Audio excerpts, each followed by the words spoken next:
Cheap product अगर आप बनाना चाहते हैं जो कि कम से कम प्राइस पे पब्लिक को अवेलेबल हो सके और वो लार्ज पॉपुलेशन में आपको अगर टेस्टिंग करनी है तो वो पर्टिकुलर फेज कौन सी है। हेलो चैंपियंस, फार्मेसी इंडिया में आप सभी का स्वागत है। आज की वीडियो का टॉपिक होने वाला है क्लिनिकल ट्रायल्स और इसके कुछ क्वेश्चंस को आज हम डिस्कस करेंगे। फार्मेसी इंडिया से जुड़ने के लिए आप प्ले स्टोर से pharmacy India mobile app download कर सकते हैं। इसी के साथ फार्मेसी इंडिया की वेबसाइट pharmacyindia.co.in इसे विजिट कर लेना ताकि आपको इन्फॉर्मेशन मिले regarding latest updates, quizzes, daily job updates, previous year के question paper, current affair knowledge, subjective blog and college details. इस वीडियो के डिस्क्रिप्शन बॉक्स में व्हाट्सएप और टेलीग्राम की लिंक है, उसके ऊपर क्लिक करके आप फार्मेसी इंडिया के ऑफिशियल ग्रुप्स के साथ जुड़ सकते हैं ताकि टाइम टू टाइम इंफॉर्मेशन आपको मिलती रहे। और फार्मेसी इंडिया के अदर चैनल्स भी हैं, जैसे कि for all pharma competitive exam pharmacy India channel आप प्रेफर कर सकते हैं। For semester exam and university exam pharmacy India plus channel को आप ज्वाइन कर सकते हैं। एंड जॉब्स के लिए pharma related jobs pharmacy India jobs ये चैनल भी आप देख सकते हैं। तो फार्मेसी इंडिया के अदर चैनल से इनसे भी आप कनेक्ट कर सकते हैं। तो चलो शुरू करते हैं आज का सेशन पहले क्वेश्चन के साथ। पहला क्वेश्चन ये है, what is new drug application? NDA जो है वो हम क्यों करते हैं? न्यू ड्रग एप्लीकेशन के पीछे पर्पस क्या है? पहला option, once the animal studies are done and the drug is declared safe in animal. जब एनिमल्स के ऊपर स्टडी कंप्लीट हो जाता है और वो जो ड्रग हमने टेस्ट किया था अगर वो एनिमल के बॉडी में परफेक्टली काम कर रहा है, क्या तब हम एनडीए को फाइल करेंगे? या फिर दूसरा option, once the animal studies are done and the drug is declared safe and effective in animal studies. मतलब सेम पॉइंट है, बस थोड़ा सा ट्विस्ट करके दिया है। ओके, दोनों ऑप्शंस हाँ सेफ एंड इफेक्टिव। तो पहले ऑप्शन में सिर्फ सेफ्टी की बात की थी, इस बार सेकेंड ऑप्शन में सेफ्टी एंड एफिकेसी दोनों चीजों को डिस्कस किया है। मतलब एक बार आप एनिमल स्टडीज में ये कंफर्म कर देता है कि ये मेडिसिन सेफ भी है, इफेक्टिव भी है, तो तब क्या हम एनडीए को फाइल करेंगे? या फिर तीसरा option, after the phase 3 clinical trial, phase 3 clinical trial के कंप्लीशन के बाद क्या हम एनडीए एप्लीकेशन फाइल कर सकते हैं? या फिर after the phase 4 of clinical trial क्या हम पोस्ट मार्केटिंग सर्वाइलेंस में एनडीए एप्लीकेशन को फाइल करेंगे? तो इसका सिंपल सा आंसर है after the completion of phase 3 clinical trial. तीसरी क्लिनिकल ट्रायल की जो फेज है जिसमें हम कंफर्म करते हैं कि अगर आपको कोई बीमारी हुई है, उसके लिए अगर कोई एग्जिस्टिंग थेरेपी आप यूज कर रहे हैं, कोई प्लासिबो यूज कर रहे हैं, तो पेशेंट के बॉडी में वो मेडिसिन सच में कितनी इफेक्टिव है, कितना वो सेफली हम यूज कर सकते हैं, कितनी उसकी इफेक्टिव एक्शन है, प्रीवियस ट्रीटमेंट के कंपैरिजन में ये मेडिसिन कितनी अच्छी है, ये सारी चीजें हम फेज 3 क्लिनिकल ट्रायल में स्टडी कर सकते हैं। एक बार फेज 3 क्लिनिकल ट्रायल हो गया फिर उस मेडिसिन को हम मार्केट के अंदर रिलीज कर सकते हैं ताकि लाखों करोड़ों लोग उस मेडिसिन को यूज कर सके। तो उस चीज के लिए एनडीए एप्लीकेशन फाइल होता है। तो इसका आंसर होगा after the completion of phase 3 of clinical trial. तो जो भी रिसर्च होता है उसमें यही चेक करता है कि एक बार phase 3 of clinical trial complete हुआ, एक बार क्लिनिकल ट्रायल का तीसरा फेज कंप्लीट हुआ, तो उसके बाद एनडीए एप्लीकेशन को फाइल करके पोस्ट मार्केटिंग सर्वाइलेंस में हम जा सकते हैं। दूसरा question, what is the objective of NDA abbreviated new drug application? हम कब फाइल करते हैं, इसका पर्पस क्या है? To get approval to conduct clinical trial, क्या क्लिनिकल ट्रायल्स का कंडक्ट करने के लिए जो अप्रूवल प्रोसेस है उसके लिए एनडीए करते हैं? या फिर दूसरा option, get market approval for new chemical entities, किसी नए केमिकल एंटिटीज के अप्रूवल के लिए get market approval for new chemical entities. कोई नया केमिकल है उसका अगर हमें मार्केट अप्रूवल चाहिए, क्या उसके लिए हम एनडीए को फाइल करेंगे? या फिर to get market approval for generics, अब एक बार किसी प्रोडक्ट का लाइसेंस अगर एक्सपायर हो चुका है, अब आप उसका खुद का प्रोडक्ट बनाना चाहते हैं with its minimum cost, cheap product अगर आप बनाना चाहते हैं जो कि कम से कम प्राइस पे पब्लिक को अवेलेबल हो सके, तो क्या उस चीज के लिए हम एनडीए को फाइल करेंगे? या फिर to get approval for animal studies of new chemical entities, कोई भी नया केमिकल अगर मार्केट में मतलब जिसकी डिस्कवरी हो चुकी है, क्या उसका क्लिनिकल ट्रायल करने के लिए एएनडी को फाइल करेंगे? नहीं। Generally abbreviated new drug application तब फाइल होता है जब किसी पर्टिकुलर प्रोडक्ट का पेटेंट जो है वो एक्सपायर हो जाता है। एक बार पेटेंट एक्सपायर हुआ तो वो जो पर्टिकुलर प्रोडक्ट है वो मार्केट में सभी लोगों के लिए, जितने भी मैन्युफैक्चरर्स हैं उनके लिए ओपन हो जाता है कि वो लोग जो है अब अपना प्रोडक्ट बना सकते हैं बाय यूजिंग दिस पेटेंट। मतलब उस पेटेंट के अंदर जो फॉर्मूला है उस पर्टिकुलर मेडिसिन का, उसे यूज कर सकता है। तो simply to get market approval of generics, एक बार पेटेंट अप्रूव हो चुका है, पेटेंट एक्सपायर हो चुका है, उसके बाद जेनेरिक अगर उसका प्रोडक्ट बनाना है तो उसके लिए ANDA एप्लीकेशन फाइल करता है। Next, which of the following phases of clinical trial involve healthy normal human volunteers? Clinical trial के कौन सी फेज में सिर्फ हेल्दी लोग इन्वॉल्व होता है, डिसीज लोगों को अलाउ नहीं करते? First option phase 1 of clinical trial, phase 2 clinical trial, phase 3 clinical trial, phase 4 clinical trial. इसमें छोटी सी हिंट है, फेज 2, फेज 3, फेज 4 में पेशेंट्स होता है, एंड फेज 1 जो है क्लिनिकल ट्रायल की उसमें होता है healthy individual, healthy volunteers, healthy volunteers. तो फेज 1 जो है इसमें आपको हमेशा नॉर्मल ह्यूमन वॉलेंटियर्स मिलेंगे। फेज 2, फेज 3 एंड फेज 4 में आपको हमेशा डिसीज्ड जो लोग हैं, जिनको बीमारी हो चुकी है, वो आपको phase 2, 3 and 4 of clinical trials में मिलेंगे। So first in human use, जिसमें हम ह्यूमन फार्माकोलॉजी स्टडी करते हैं, मैक्सिमम टॉलरेबल डोज स्टडी करता है, वो सारी चीजें फेज 1 ऑफ क्लिनिकल ट्रायल में कंप्लीट होती है। The study of the drug in human is called as what? जब आप किसी मेडिसिन का स्टडी ह्यूमन के बॉडी में करते हैं उस कॉन्सेप्ट को क्या बोलेंगे? Option A pharmacy, option B clinical pharmacology, option C experimental pharmacology, option D toxicology. याद रखना, फार्माकोलॉजी की एक ब्रांच है क्लिनिकल फार्माकोलॉजी, और उसमें हम क्या परफॉर्म करते हैं? Clinical trials. तो क्लिनिकल फार्माकोलॉजी मतलब ह्यूमन फार्माकोलॉजी। जब आप किसी मेडिसिन का ह्यूमन के बॉडी में टेस्टिंग करते हैं उस फील्ड को बोलते हैं clinical pharmacology. So clinical trial के हर एक फेज को एक पर्टिकुलर नाम दिया है, जिसके रिगार्डिंग एक क्वेश्चन आपको नेक्स्ट पर्टिकुलर स्लाइड्स में मिल जाएगा। देखो आ गया, phase 1, phase 0, phase 3, phase 4। Against में उसके ऑप्शंस दिए हैं, अल्टरनेटिव नेम्स दिए हैं।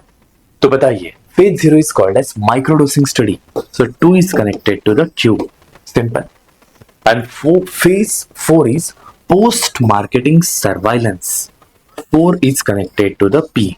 ऐसा कोई ऑप्शन है जिसमें 2Q and 4P है?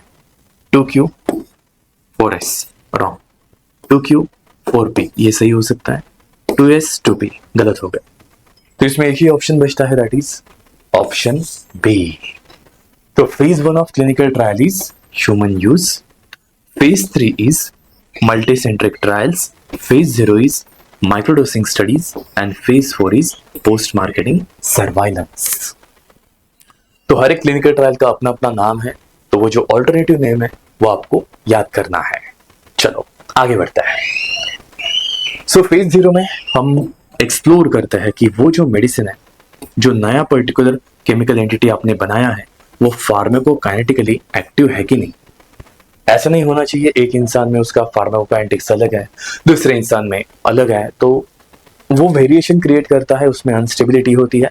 तो वो जो ड्रग है वो क्लिनिकल ट्रायल में ज़्यादा सक्सेसफुल नहीं हो सकता आगे की फेजेस में। तो माइक्रोडोसिंग स्टडीज में फर्स्ट इन ह्यूमन यूज, इसमें हम sub therapeutic doses to gather preliminary pharmacokinetic data, उस मेडिसिन का एब्जॉर्प्शन कैसा है, डिस्ट्रीब्यूशन कैसा है, मेटाबॉलिज्म कैसे हो रहा है, एक्सक्रीशन कैसे हो रहा है, ये सारी चीजें टेस्टिंग की जाती है फेज 0 ऑफ क्लिनिकल ट्रायल में। फेज 1 जो है इसे बोलते हैं फर्स्ट इन ह्यूमन डोज। इसमें हम सेफ्टी, टॉलरेबल डोज, फार्माकोकाइनेटिक्स, वो सारी चीजें हेल्दी लोगों के बॉडी के अंदर टेस्ट करते हैं। फिर आता है फेज 3 ऑफ क्लिनिकल ट्रायल। ये मल्टी सेंट्रिक स्टडी होता है, इसमें हम लार्ज पॉपुलेशन लगभग 3000 से लेके 5000 पेशेंट्स की बॉडी के ऊपर उस मेडिसिन का क्या इफेक्ट हो रहा है, वो मेडिसिन कितनी इफेक्टिव है, एडवर्स ड्रग रिएक्शंस कौन सी हो रही है, ये सारी चीजें फेज 3 ऑफ क्लिनिकल ट्रायल में टेस्ट की जाती है। एंड फिर होता है फेज 4 ऑफ क्लिनिकल ट्रायल, जिसे हम बोलते हैं पोस्ट मार्केटिंग सर्वाइलेंस। अब इसमें बहुत सारे लोग इन्वॉल्व होते हैं, मेडिसिन मार्केट में चली जाती है, और फिर हम देखते हैं कि मार्केट में बाकी लोगों के बॉडी के ऊपर इस मेडिसिन का क्या इफेक्ट हो रहा है। ऐसी कोई चीज हो रही है क्या जो हमें रेगुलर ट्रायल में नहीं पता चली? ये सारी चीजें यहाँ पे टेस्ट की जाती है। Phase 0 study is also called as what? In vitro study. In vitro का मतलब होता है outside the body. Part of phase 1 study of clinical trial. First in human microdosing studies. देखो, फेज 0 को हम माइक्रोडोसिंग स्टडीज बोलते हैं। And studies carried out on small number of animals. No, animals की बॉडी के ऊपर जब भी स्टडी होगा उसे बोलते हैं प्री क्लिनिकल स्टडीज। तो इसमें एक ही ऑप्शन है, that is microdosing studies. गेरियाट्रिक population जो है क्लिनिकल ट्रायल के कौन से फेज में इन्वॉल्व है? फेज 1, फेज 2, फेज 3 या phase 4? Geriatric populations should be include in which phase of clinical trial? अब गेरियाट्रिक पेशेंट है मतलब वो हेल्दी तो नहीं रहेंगे, तो फेज 1 तो चला गया। अब हमें कंफर्म करना है डेटा कि वो जो मेडिसिन हम दे रहे हैं वो पेशेंट की बॉडी में कितनी सेफ है, टॉलरेबल है। एडवर्स ड्रग रिएक्शन भी हमें चेक करना है। तो गेरियाट्रिक पेशेंट जो है वो हमारे फेज 3 ऑफ क्लिनिकल ट्रायल्स में होता है। सो इसका आंसर होना चाहिए ऑप्शन सी, फार्माकोविजिलेंस। इसमें हम क्या मॉनिटर करेंगे? Drug price, unethical practices, drug safety और फार्माकोलॉजिकल स्टडीज। तो फार्माकोविजिलेंस जो है इसमें हम जनरली उस मेडिसिन का एडवर्स इफेक्ट, साइड रिएक्शंस या फिर साइड इफेक्ट्स, टॉक्सिक इफेक्ट्स आपके बॉडी के ऊपर क्या हो रहा है जब वो medicine phase 4 of clinical trial में एंटर हो चुके हैं, तब उसके क्या एक्स्ट्रा इफेक्ट्स आपके बॉडी के अंदर आ रहे हैं, वो सारी चीजें फार्माकोविजिलेंस में स्टडी की जाती है। तो pharmacovigilance is for drugs safety. Post marketing surveillance. एक बार वो मेडिसिन मार्केट में चली गई है तो वो कौन से फेज में आती है? Phase 1, phase 2, phase 3, phase 4। अब ये बात तो बच्चा बच्चा जानता है, जब भी कोई मेडिसिन मार्केट में चली जाती है तो उसे हम बोलते हैं पोस्ट मार्केटिंग सर्वाइलेंस, और वो चीज फेज 4 ऑफ क्लिनिकल ट्रायल का पार्ट है। सो इसका आंसर होना चाहिए option D. Comparison of efficacy of new drug B with an existing drug is done with which phase of clinical trial? आपके पास पहले से एक ड्रग अवेलेबल है लेकिन ये उतना ज्यादा इफेक्टिव है नहीं है, कंफ्यूजन है, तो हमने एक दूसरी मेडिसिन बना दी है। अब हम टेस्ट कर रहे हैं ए वर्सेस बी। ये चीज कौन से क्लिनिकल ट्रायल के फेज में होती है? फेज 1, फेज 2, फेज 3 या फेज 4? एक नया ड्रग अभी आपने इन्वेंट किया है, अब उसका टेस्टिंग हमें करना है फेज पहले ड्रग के अगेंस्ट, तो वो कौन से फेज में होता है? तो जनरली ये क्लिनिकल ट्रायल के तीसरे फेज में होता है, क्योंकि हम एग्जिस्टिंग थेरेपी को न्यू थेरेपी के साथ कंपेयर करते हैं कि कौन सी ज्यादा इफेक्टिव है। Good clinical practice is not required in which phase? इसमें से कौन सा स्टडी है जिसमें गुड क्लिनिकल प्रैक्टिस नहीं कर सकते? Pre clinical phase, phase 1, phase 2 और फेज 4। गुड क्लिनिकल प्रैक्टिसेस का मतलब होता है वो सारी स्टैंडर्ड ऑपरेटिंग प्रोसीजर्स जिसकी मदद से आप क्लिनिकल ट्रायल्स में ह्यूमन को हैंडल करेंगे, उनके बॉडी के ऊपर क्या क्या टेस्ट प्रोसीजर्स करनी है उन सबको मॉनिटर करेंगे। लेकिन गुड क्लिनिकल प्रैक्टिसेस जो है ये प्री क्लिनिकल फेज में नहीं आती है। प्री क्लिनिकल फेज में आती है गुड लेबोरेटरी प्रैक्टिसेस, GLP। अब गुड लेबोरेटरी प्रैक्टिसेस में हम क्या करते हैं कि लेबोरेटरी के अंदर क्या कंडीशंस होनी चाहिए एनिमल्स को हैंडल करने के लिए, ये सारी चीजें प्री क्लिनिकल स्टडीज में कंसिडर करता है। तो इसका आंसर होना चाहिए ऑप्शन है। Number of subjects required in phase 1 of clinical trial. Clinical trial के पहले फेज में टोटल सब्जेक्ट्स कितने होते हैं? 20 to 100, up to several 100, 300 to 3000 और several thousands. Number of subjects required in phase 1 of clinical trial. Clinical trial के पहले phase में टोटल लोग कितने होते हैं? तो फेज 1 ऑफ क्लिनिकल ट्रायल जो है वो लगभग minimum 20 and maximum 100 healthy volunteers को अलाउ कर देता है। उतने वॉलंटियर्स चाहिए होता है उस पर्टिकुलर ट्रायल को कंप्लीट करने के लिए। सो इट इज ऑप्शन है।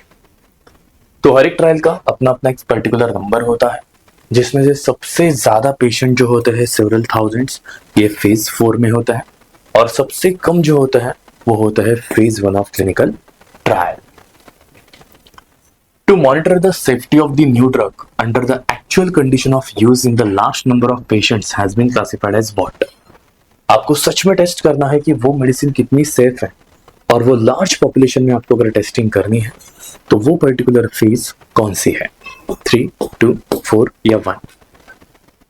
Monitoring the safety of the new drug under the actual conditions of use in large number of patients has been classified as what? It is phase 4 of clinical trial, क्योंकि इसमें बहुत सारा population होता है, सब लोगों को वो मेडिसिन मिलती है जिनको भी वो प्रॉब्लम हो चुकी है। तब हम टेस्ट करते हैं, चेक करते हैं कि उन लोगों के अंदर अब कैसे कौन कौन से इफेक्ट्स हमें दिख रहे हैं जो रेगुलर क्लिनिकल ट्रायल के फेजेस में हमें नहीं मिल रहे थे। So it is option C. Identify the phase of clinical trial having the following feature. Trial is conducted on about 3000 patients. The purpose of this trial to confirm therapeutic efficacy and completion followed by new drug application. इसमें से clinical trial की वो कौन सी phase है जिसमें 3000 patients होते हैं? ये ट्रायल कंप्लीट होने के बाद हम न्यू ड्रग एप्लीकेशन फाइल कर सकते हैं, मतलब वो जो मेडिसिन है वो मार्केट में जा सकता है, और इसमें हम थेरापेटिक इफेक्ट को कंफर्म करते हैं। Phase 3, phase 1, phase 4, phase 2। तो जनरली क्लिनिकल ट्रायल अगर आप फेज 3 कंप्लीट कर देते हैं, उसके बाद आप न्यू ड्रग एप्लीकेशन फाइल कर सकते हैं, और इसमें आप 3000 पेशेंट्स को इन्वॉल्व कर सकते हैं, कंफर्म करते हैं कि वो मेडिसिन आपके बॉडी के अंदर कितने इफेक्टिव है। तो ये सारी चीजें आपकी फेज 3 ऑफ क्लिनिकल ट्रायल्स में आती है। ठीक है, चलो। Following are the phases of clinical trials, choose the correct order. अब क्लिनिकल ट्रायल्स के फेजेस को एक करेक्ट ऑर्डर में हमें चेक करना है। Human pharmacology, therapeutic confirmation, post marketing surveillance, therapeutic exploration. देखो, phase 0 microdosing studies, phase 1 human pharmacology, phase 2 is exploration, phase 3 is confirmation, and phase 4 is post marketing surveillance. Simple. तो post marketing surveillance R जो है सबसे last में आने वाला है, human pharmacology first आने वाला है, बाकी बीच में 2 ऑप्शंस रह सकता है। So P is first, R is last, P is first, R is last, P is first, R is last. Yes, इस क्वेश्चन का आंसर ऑप्शन सी हो सकता है। So correct. सो पहला होगा ह्यूमन फार्माकोलॉजी, पी, फिर होने वाला है S therapeutic exploration,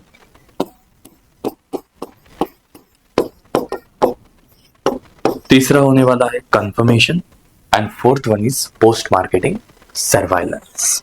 so option C is right answer. तो आप यहां पे देख सकते हैं। The design of the study aim to assess maximum tolerable dose of new drug is best described as what. अगर आप इनमें से कोई क्लिनिकल ट्रायल चूज करता है तो इसमें से वो कौन सी ट्रायल है या वो कौन सी स्टेज है जिसमें हम मैक्सिमम टॉलरेबल डोज को डिसाइड करता है? Option A case control study, option B phase 2 of randomised control trial, option C phase 1 of trial, option D phase 3 of randomised control trials. चलो बताइए।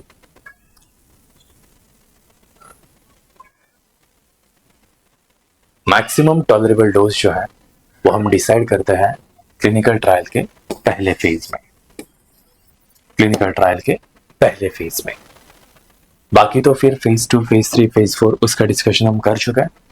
टॉलरेबल एंड ह्यूमन फार्माकोलॉजी ये सारी चीजें phase 1 में study की जाती है। Phase 1 clinical studies of a drug under development are generally carried out on what. Phase 1 clinical trial में अगर आप किसी इंसान को इन्वॉल्व कर रहे हैं तो वहां पे कितने लोग होने चाहिए और उनकी कंडीशन क्या होनी चाहिए? Option A at least 10,000 people from different ethnic communities, A medium-sized group of 500 to 1000 patients, a small group of 20 to 100 healthy male and female volunteers, reliable in vitro cell lines. तो generally phase 1 of clinical trial में हम 20 लेके 100 healthy volunteers को use करते हैं और इसमें mail और फीमेल ये दोनों हो सकता है. सो ये ऑप्शन तो हमने पहले भी डिस्कस कर दिया था. So correct answer is option C. Post marketing studies का मेन पर्पस क्या होता है? सिंपल है.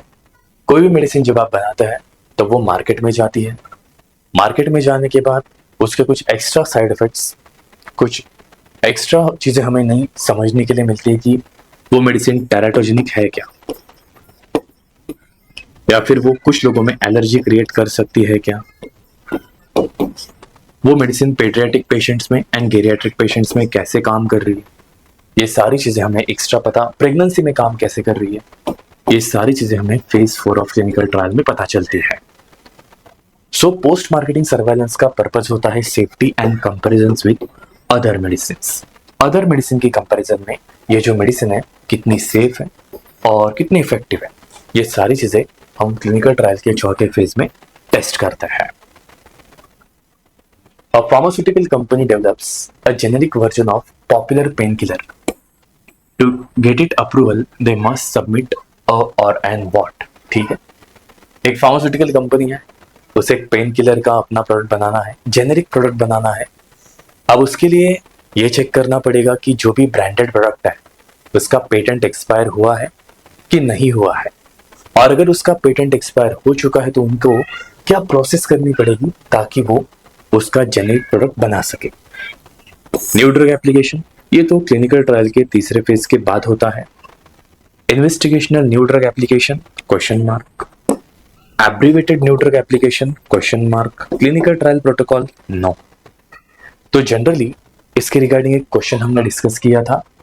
एक बार पेटेंट एक्सपायर हो चुका है और आप उसका एक जेनेरिक प्रोडक्ट बनाना चाहते हैं तो उसके लिए आपको abbreviated new drug application file करना होता है. So it is option C. Option C is correct answer. Last question. Okay, clinical trial की वो कौन सी फेज है जिसमें optimum dose range and evidence of efficacy in small group of patient test करता है? Phase 1, phase 2, phase 3 and phase 4. मतलब हमें यह चेक करना है कि पेशेंट्स की बॉडी में वो मेडिसिन क्या इफेक्टिव एक्शन शो कर रही है कि नहीं, वो भी एक ऑप्टिमम डोज के साथ. ये सारी चीजें क्लिनिकल ट्रायल के कौन से फेज में होती है? फेज 1, फेज 2, फेज 3 और फेज 4. ये होता है फेज 2 ऑफ क्लिनिकल ट्रायल में, क्योंकि इसमें हम डिसीज्ड वॉलंटियर्स को इन्वॉल्व करते हैं और वो जो वॉलंटियर्स हैं उनके बॉडी में चेक किया जाता है कि ये मेडिसिन क्या उस डिसीज के अगेंस्ट इफेक्टिव एक्शन दे रही है कि नहीं दे रही. सो ये थे हमारे क्लिनिकल ट्रायल्स के टॉप 20 क्वेश्चंस. ऐसे क्वेश्चंस की प्रैक्टिस करते रहिए, फार्मेसी इंडिया से जुड़े रहिए. फार्मेसी इंडिया प्रो चैनल के ऊपर आपको सारे एमसीक्यूज मिल जाएंगे आपकी पढ़ाई को और बेहतर तरीके से मैनेज करने के लिए. मिलेंगे नेक्स्ट वीडियो में किसी और टॉपिक के साथ. All the best. Thank you.